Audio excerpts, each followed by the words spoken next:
چھوٹی چودرائن part number 5۔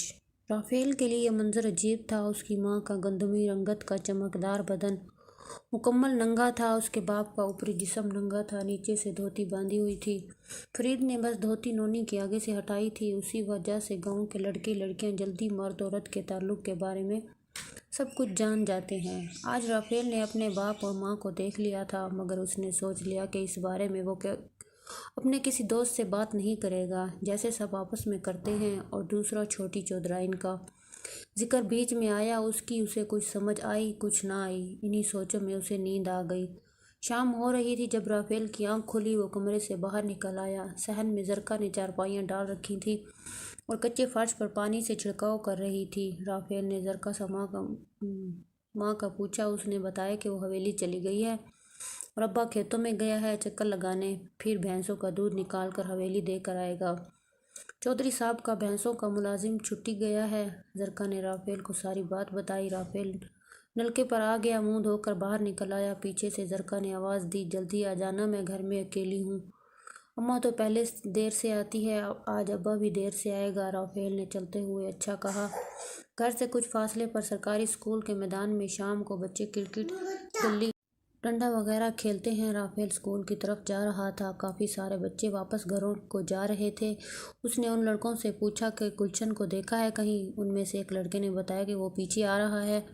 Rafale اس کی طرف چل پڑا۔ سامنے گلشن ایک لڑکے سے باتیں کرتا آ رہا تھا جو کہ تقریباً رافیل کا ہم عمر تھا۔ صحت میں رافیل سے کچھ کم تھا۔ رافیل نے پاس آ کر دیکھا تو وہ ماسی برکت کا چھوٹا بیٹا بلو تھا۔ گلشن اسے قریب آتے دیکھ کر چپ ہو گیا۔ رافیل سے بولا، آج کدھر رہ گیا تھا، کھیلنے نہیں آیا؟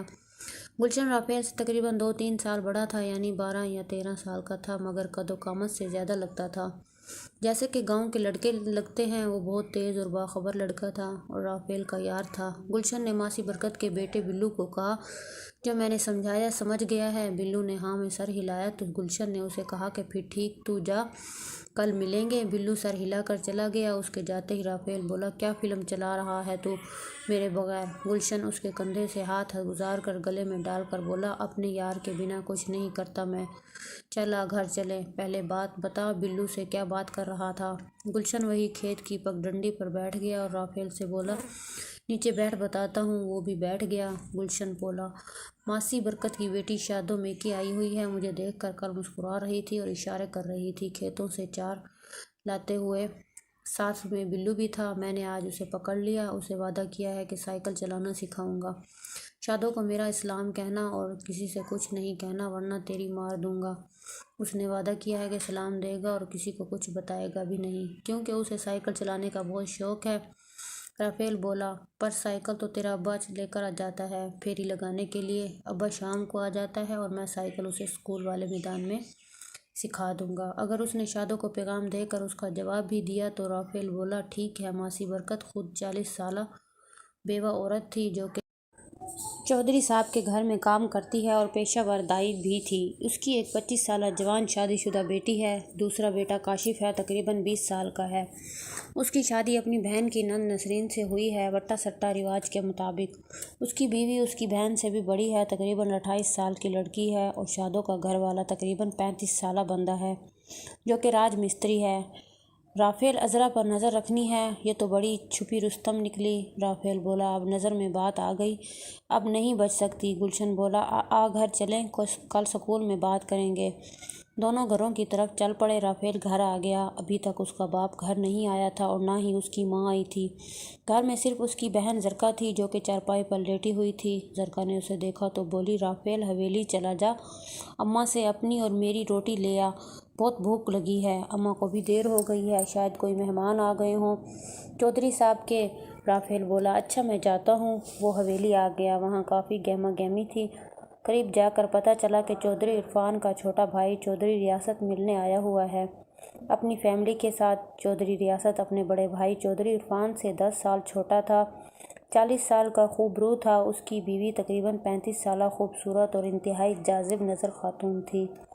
ان کے 2 بچے، ایک بیٹی جو 12 سال کی تھی، ایک بیٹا جو کہ 9 سال کا تھا۔ رافیل کچن میں گیا جہاں اس کی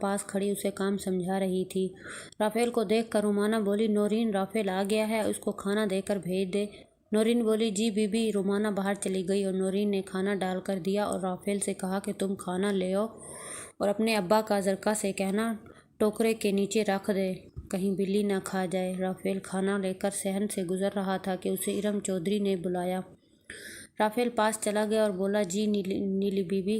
ارم کو سب گھر میں نیلی بلاتے تھے۔ اس وقت ارم رخشندہ اور ان کی چاچی یعنی چودھری ریاست کی بیوی مہر بانو، جسے سب مہرو بی بی کہتے ہیں، اور اس کے دونوں بچے بیٹھے ہوئے تھے۔ مہرو بولی، نیلی یہ لڑکا کون ہے؟ نیلی بولی، آنٹی آپ نے نہیں پہچانا اسے؟ مہرو آنکھیں سکڑتے ہوئے بولی، ارے یہ تو نورین کا بیٹا لگتا رافیل ہے۔ نیلی بولی، آنٹی یہ وہی ہے، اتنی جلدی بڑا ہو گیا ہے، یہ تو بالکل چھوٹا سا بچہ تھا۔ نیلی، آنٹی یہ 10 سال کا ہے لیکن لگتا بڑا ہے۔ مہرو بولی، ہاں یہ تو چندہ سے چھوٹا ہے مگر لگتا بڑا ہے۔ چندہ اس کی 12 سالہ بیٹی کا نام تھا، ان کے بیٹے کا نام فراز تھا۔ نیلی بولی، جی آنٹی ایسا ہی ہے۔ نیلی بولی، رافیل ایسا کرو، یہ کھانا یہاں رکھو، ہمیں دکان سے بوتل لا دو۔ رافیل بوتل لینے چلا گیا، واپس آیا تو نیلی بی بی اور باقی سب اٹھ کر اندر جا چکے تھے۔ صحن میں ماسی برکت اور اس کی بیٹی شادو کھڑی تھی۔ رافیل نے بوتل والا شاپر ماسی برکت کی طرف کیا اور بولا، ماسی یہ نیلی بی بی کو دے دیں۔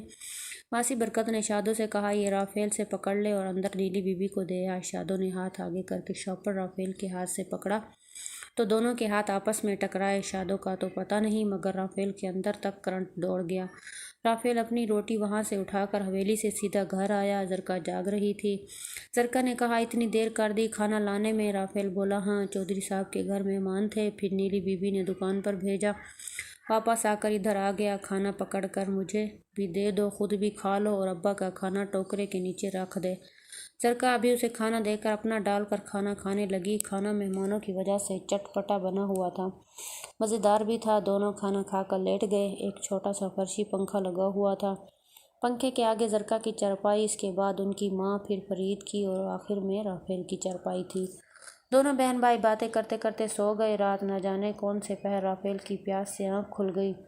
چٹ پٹا اور مسالے دار کھانا کھانے کی وجہ سے پیاس لگی۔ فرید بولا، اچھا ایک بار منہ میں لو نا، پھر بے شک نہ کرنا۔ نورین بولی، پتہ نہیں یہ گندا کام کہاں سے سیکھا ہے تم نے، کیا چھوٹی چودرائن کرتی ہے یہ سب؟